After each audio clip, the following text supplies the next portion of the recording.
Welcome to Sleepy Horror, where I bring you chilling tales to keep you company through the darkest hours.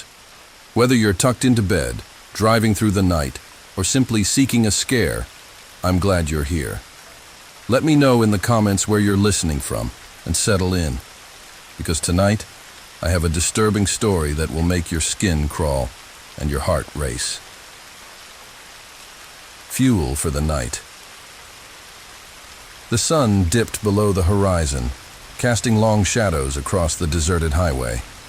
Lisa tightened her grip on the steering wheel, her knuckles whitening as she squinted into the encroaching darkness. The GPS on her dashboard flickered, the signal weakening as she ventured further into the rural outskirts. A detour sign had diverted her from the main interstate hours ago, and now she was hopelessly lost. "Great," she muttered, glancing at the fuel gauge hovering just above empty. The nearest town was miles back, and there hadn't been a gas station or rest stop for the past hour. Her phone had lost signal, leaving her with no way to call for help. As if in response to her despair, a flickering neon light appeared in the distance. She sighed with relief, the words, "Last Stop Gas and Service," coming into view. The station looked old and worn, the paint peeling off the walls, and the sign creaked in the wind. But the lights were on, and that was enough. She pulled up beside one of the ancient gas pumps. The numbers on the dial faded from years of neglect. Stepping out of the car, she shivered as a chill ran down her spine. The air was unnaturally cold for a summer night. Lisa lifted the fuel nozzle and hesitated. There was no credit card slot, only an old-fashioned lever and a mechanical meter. Must be pay inside, she thought aloud. She walked toward the station's entrance, the door's bell jingling as she pushed it open. Inside, the smell of dust and stale air greeted her. Shelves stood half empty, stocked with outdated products whose labels she'd never seen before. "Hello," she called out. No response. Behind the counter stood an old cash register, the kind that made a loud ding when the drawer opened. She peered over the counter, but saw no one. Maybe it's self-service, she reasoned. Returning to the pump, she began filling her tank. The fuel flowed slowly, the meter ticking with each gallon. The silence was heavy, broken only by the rhythmic clunk of the pump. A whisper carried on the wind, indistinct but unmistakable. She paused, looking around. "Is someone there?" she called out. Silence. She shook her head, chalking it up to nerves.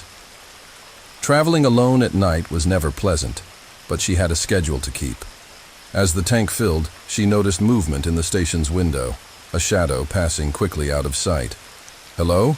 she called again, more firmly. Leaving the pump, she walked back to the station. The interior was just as empty as before. She checked behind the counter, but no one was there. Maybe they're in the back. She spotted a door labeled "Employees Only." Feeling uneasy but determined to pay, she knocked. No answer. She tried the doorknob. It turned easily. The door creaked open to reveal a narrow hallway lit by a single flickering bulb. Old photographs lined the walls, their sepia-toned images depicting the gas station in earlier days. Employees smiled in uniforms, families posed with their cars, and customers stood by the pumps. A particular photograph caught her eye. It showed a group of people gathered in front of the station, their faces expressionless. In the background, she recognized her own car parked beside the pump. Her heart skipped a beat. "That's impossible," she whispered. A sound behind her made her jump. She spun around to see a man standing at the end of the hallway. He was tall and gaunt, wearing a faded attendant's uniform stained with oil. "Can I help you?" he asked, his voice hollow. I was looking to pay for the gas," she stammered. He stared at her for a moment before nodding slowly. "Cash only." "Of course." She fumbled in her purse, pulling out a few bills. "Follow me," he said, turning and walking deeper into the hallway. She hesitated. "Can't I pay at the counter?" He continued without responding, disappearing around a corner. An overwhelming sense of dread washed over her. Every instinct screamed at her to turn and run, but a morbid curiosity compelled her forward. She walked down the hall, the floorboards creaking beneath her feet. The walls seemed to close in, the air growing thicker with each step. Turning the corner, she entered a room that shouldn't have existed. It was vast, filled with rows of shelves cluttered with objects, old toys, rusted tools, faded clothing. The ceiling stretched into darkness, far higher than the building's exterior suggested. "Where am I?" she muttered. The attendant stood beside a table in the center of the room. "Payment is due," he said. She approached cautiously, placing the bills on the table. "Here, that should cover it." He shook his head slowly. "We require more than that." A chill enveloped her. "I don't understand." He raised a bony finger, pointing behind her. She turned to see dozens of people emerging from the shadows between the shelves. Their faces were pale, eyes vacant, movements stiff. Among them, she recognized the people from the photographs. Fear seized her. "What is this?" "The toll must be paid," the attendant intoned. "One more for the collection." She backed away, her mind racing. "Stay away from me!" They advanced slowly, surrounding her. She darted toward an opening between the shelves, weaving through the labyrinth of relics. The objects seemed to reach out, snagging her clothes and scratching her skin. She could hear them behind her, their footsteps unnaturally synchronized. The exit eluded her, every turn leading deeper into the maze. Desperate, she spotted a staircase leading upward. Without thinking, she ascended, the steps spiraling endlessly. The air grew colder, her breath visible in the dim light. At the top, she emerged into a room bathed in a sickly green glow. In the center stood a large glass cylinder filled with a swirling mist. Shadows moved within it, faces pressing against the glass from the inside before dissolving back into the fog. A voice echoed around her, the attendant's, but amplified. "They are bound here, as you will be." She backed away, but the door had vanished. The walls closed in, seamless and smooth. "Why are you doing this?" she cried.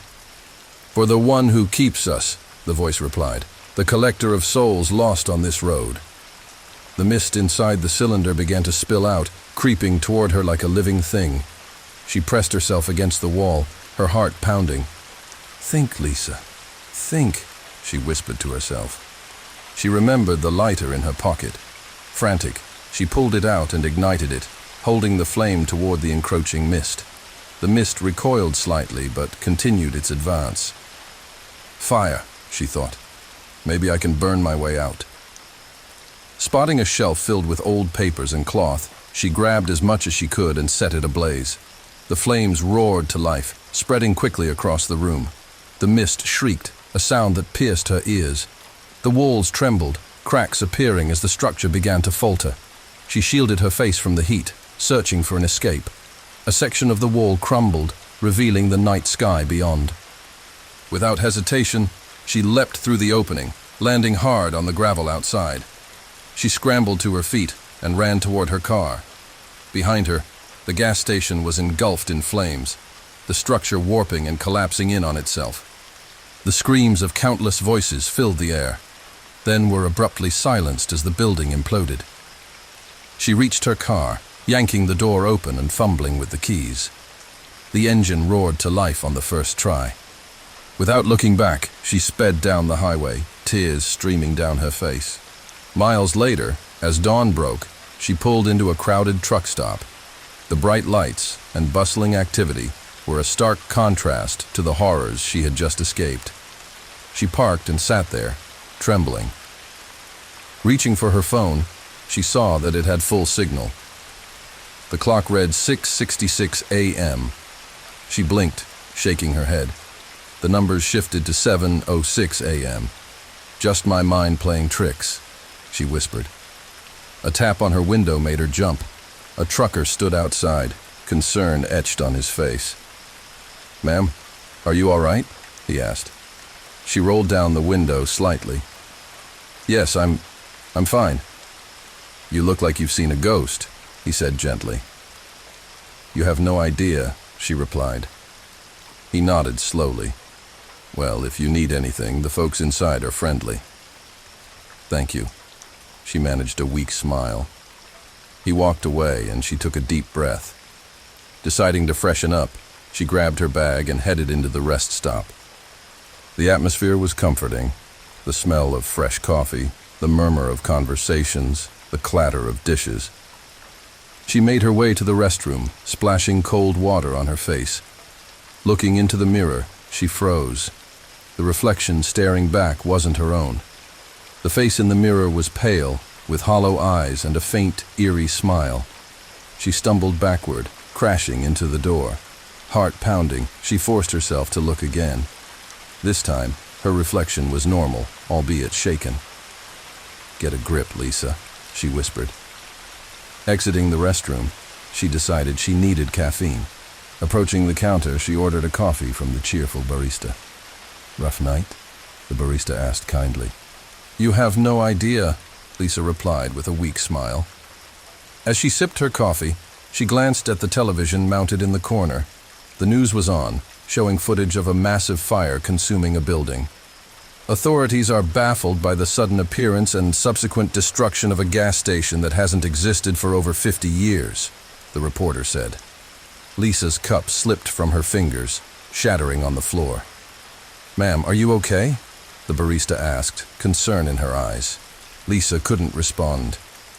The screen now showed a faded photograph, the same one she'd seen in the gas station hallway. The camera zoomed in on the faces, and she saw herself among them, expressionless. Her vision blurred, and a ringing sound filled her ears. She stumbled outside, desperate for fresh air. The parking lot was empty. Her car was gone. Panic surged through her. She spun around to re-enter the truck stop, but the building was no longer there. Instead, she stood in front of the gas station, the neon sign flickering, "Last stop gas and service." "No, this can't be happening," she whispered. From behind, a voice spoke. "Welcome back, Lisa." She turned to see the attendant, but his appearance had changed. His eyes were entirely black, and his grin stretched unnaturally wide. "You tried to leave," he said, stepping closer. "But everyone pays the toll." She backed away, only to bump into another figure.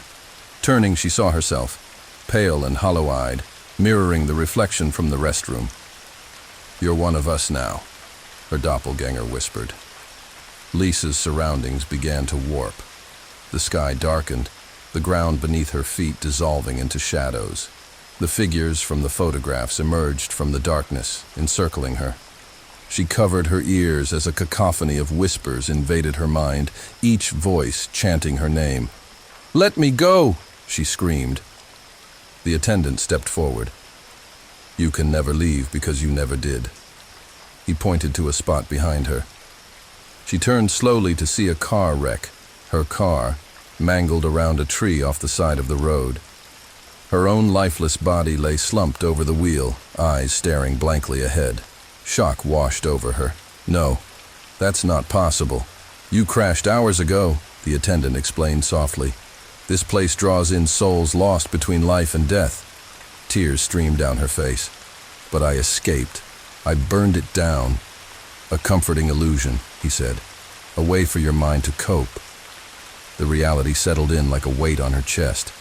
She was trapped, not by the gas station, but by her own refusal to accept her fate. "Is there nothing I can do?" she pleaded.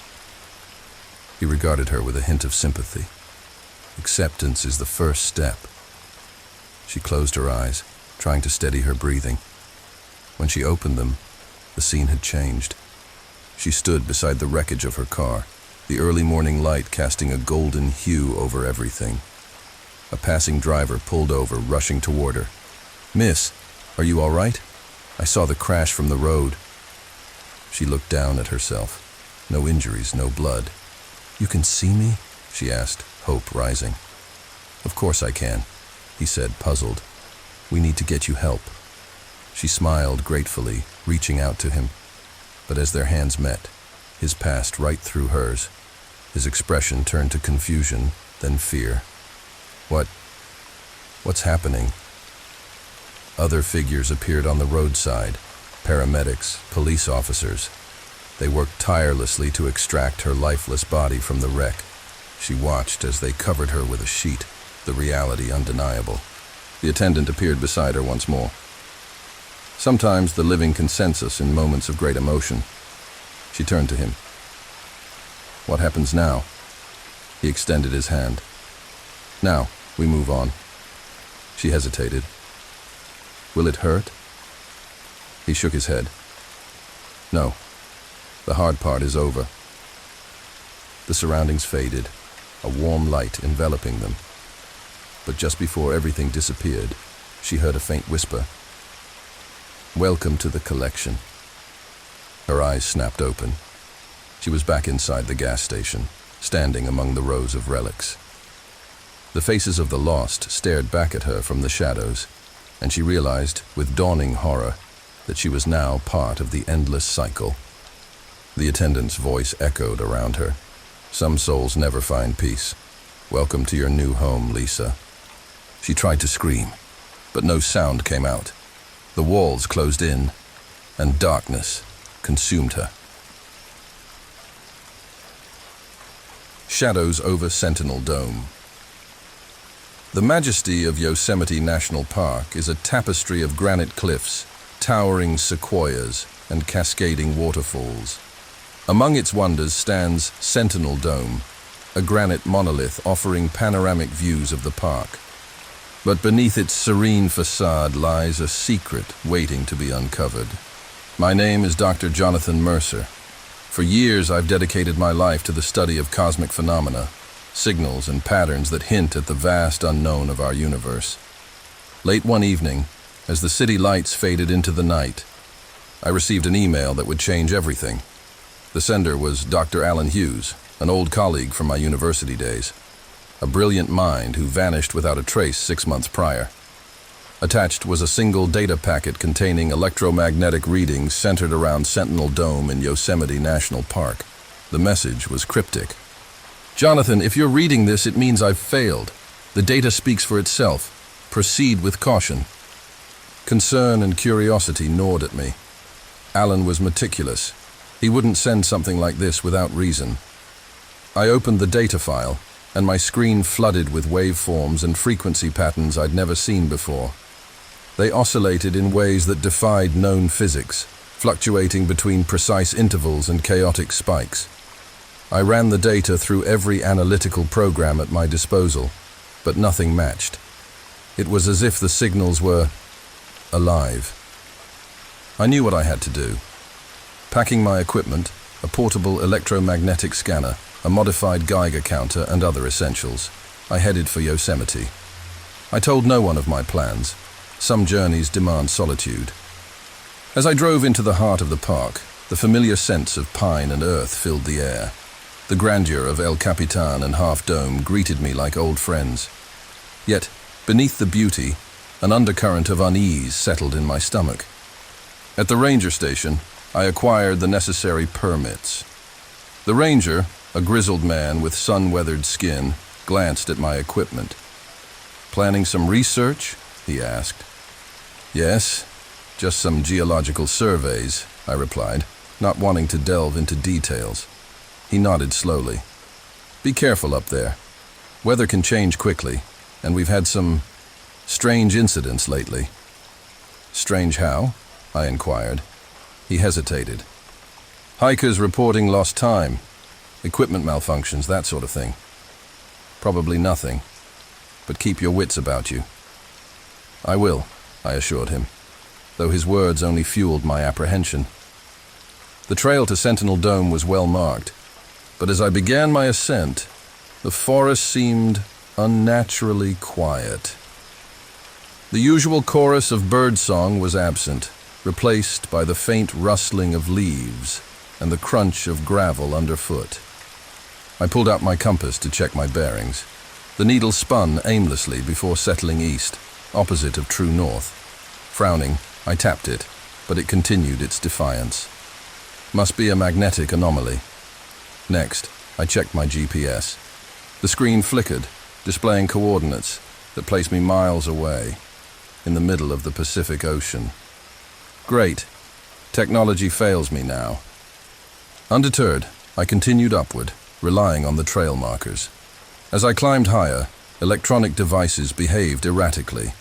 My watch reset itself repeatedly, and the electromagnetic scanner picked up intermittent bursts of energy. Reaching a plateau, I decided to set up camp before nightfall. The sky was tinged with hues of orange and purple as the sun dipped behind the mountains. I built a small fire, its warmth a comfort against the encroaching chill. As darkness enveloped the landscape, I sat reviewing Alan's data by the firelight. The patterns seemed to pulse in sync with my heartbeat. It was hypnotic. A sudden gust of wind extinguished the fire, plunging me into darkness. Startled, I grabbed my flashlight. The beam flickered weakly before dying. Fantastic. The moon provided minimal illumination, casting long shadows that seemed to stretch unnaturally. Then, I heard it. A distant whisper carried by the wind. It was faint, almost imperceptible. "Jonathan." I froze. "Hello? Is someone there?" Silence. I scanned the tree line, seeing nothing but shadows. Convincing myself it was the wind, I retreated to my tent, securing the flaps tightly. Sleep came in fitful bouts, plagued by vivid dreams. I saw Alan standing atop Sentinel Dome, reaching out as shadows enveloped him. He mouthed words I couldn't hear, his eyes filled with terror. I awoke drenched in sweat, the first rays of dawn piercing through the tent fabric. Shaking off the unease, I packed up and resumed my ascent. As I neared the summit, the terrain grew more rugged. Boulders jutted out at odd angles, and the vegetation thinned. The air felt heavier, each breath a conscious effort. I reached the top, and the breathtaking vista momentarily washed away my fears. The valley stretched below, waterfalls cascading in silvery threads, forests blanketing the landscape like a verdant ocean. Setting up my equipment, I began scanning for electromagnetic activity. The readings spiked immediately, off the charts. The frequencies matched those Alan had sent. "Unbelievable," I whispered. Then, my Geiger counter began clicking rapidly, radiation levels rising to dangerous levels before dropping back to normal. That can't be right. Suddenly, the ground beneath me trembled. A low rumble echoed through the air. I steadied myself, eyes scanning for the source. A section of the rock face nearby shimmered, the granite surface rippling like water. I approached cautiously, reaching out to touch it. My hand passed through the stone as if it were an illusion. An entrance? Taking a deep breath, I stepped through the barrier. On the other side was a cavernous tunnel, walls smooth and iridescent, emitting a soft glow. The air was sterile, devoid of the earthy scents outside. I activated my headlamp, but the beam seemed swallowed by the space. Proceeding slowly, I marked my path with chalk, an old habit from cave explorations. The tunnel opened into a vast chamber that defied logic. It was as if I'd stepped into another world. Organic structures intertwined with mechanical elements. Vines of metal pulsating with energy. Crystalline formations hovering above the ground. Symbols covered the surfaces, elegant scripts that shifted and rearranged themselves as I watched. This is impossible. In the center stood a pedestal with a floating orb emitting a faint blue light. As I approached, holographic images projected around me, stars, galaxies, planets. Among them was Earth, shown at various stages, from a molten ball to its current state.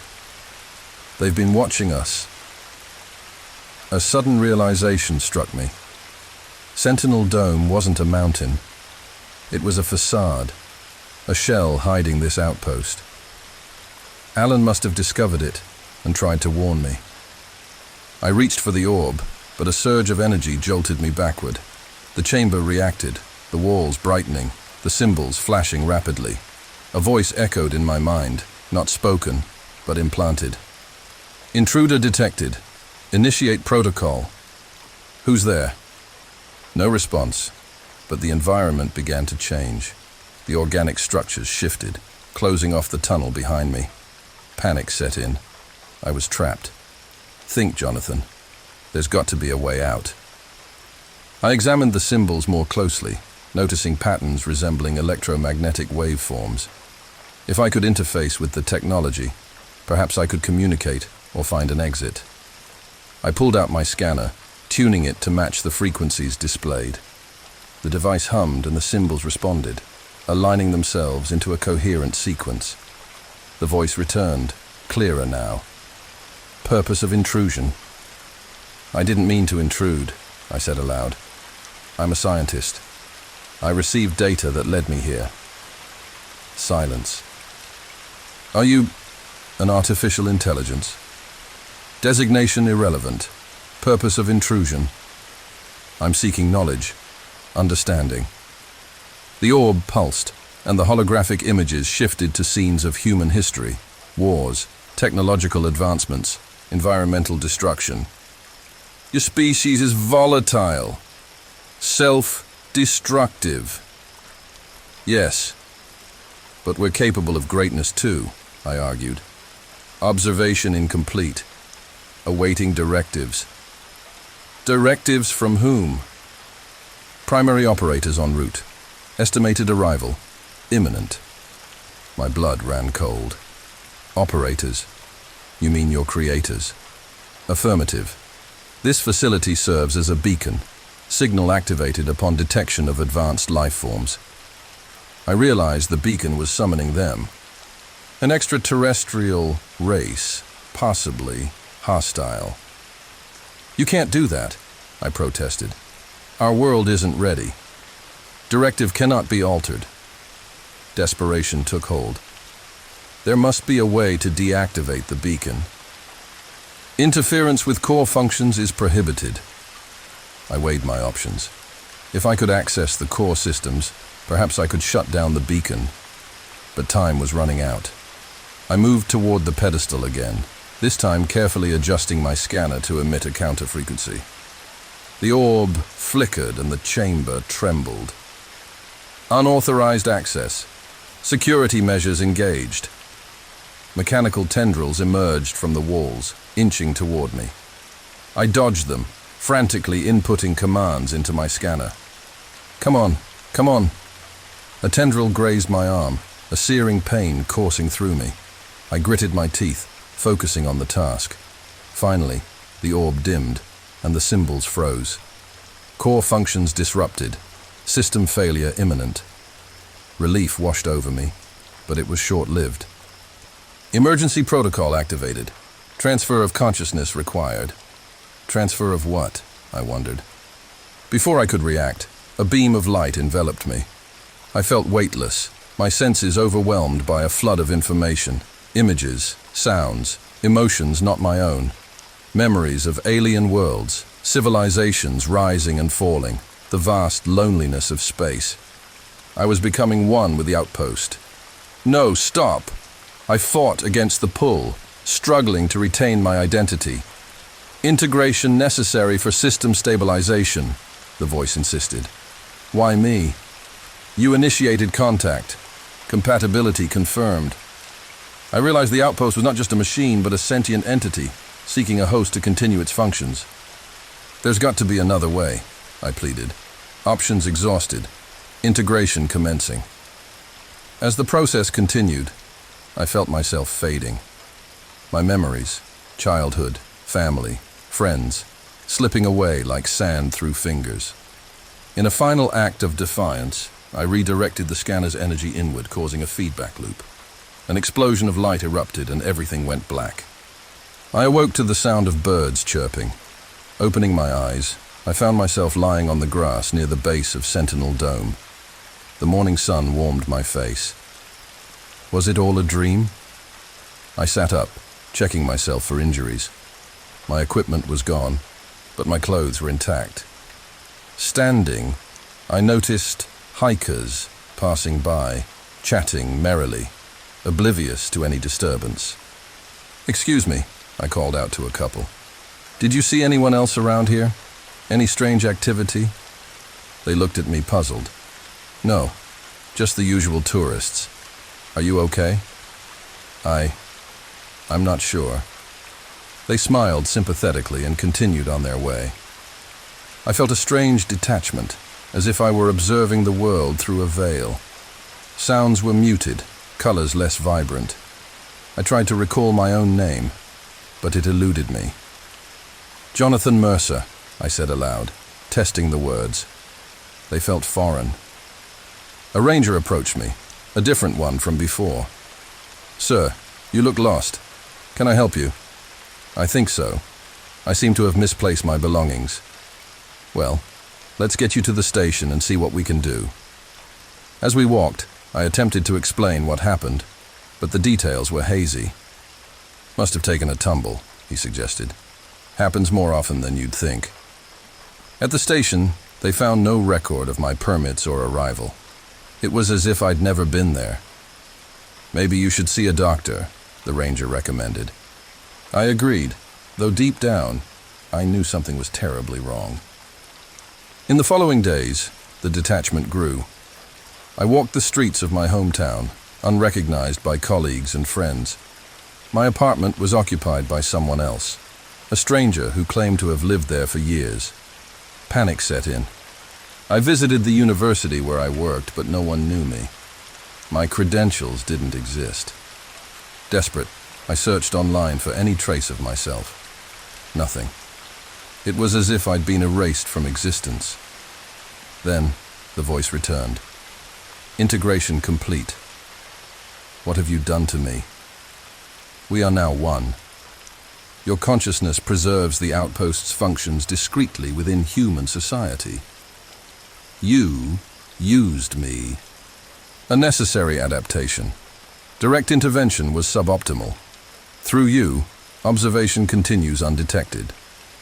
I was a vessel, a Trojan horse carrying an alien presence within. Why erase my existence? To prevent contradictions. Your former life is incompatible with current objectives.